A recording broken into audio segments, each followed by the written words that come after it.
friends of the Toronto Symphony Orchestra. They had an annual fund cycle with their donors that looked something like this. In the fall, we were looking at retention efforts and stewardship, a calendar year-end campaign, both for acquisition and renewals. Early spring, we saw a lot of renewals coming in with the subscription campaign. And then, of course, early summer, maybe late summer, depending on when your fiscal year end is, we've got that final push for gifts in the year.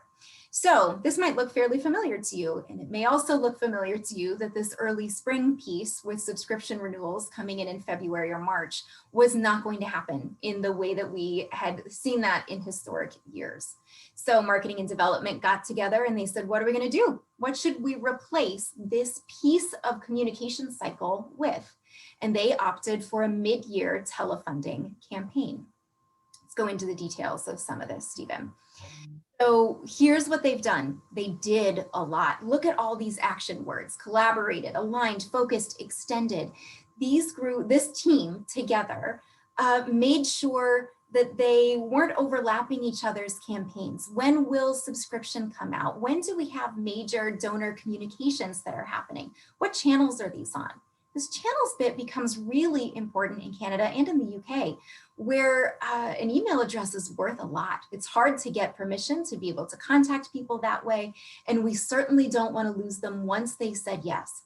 So what Toronto Symphony saw is that a lot of people were responding very positively to some of the digital content they were providing in email, and they didn't want to jeopardize that with another appeal. So they went just for phones. This was strictly telefunding. They used a third-party group. You could certainly do this in-house as well. And the campaign focused just on acquisition and a little bit of renewal cleanup. But this was really about working from a new pool of people who had engaged with them over the last few months. And then it worked. So they extended the campaign.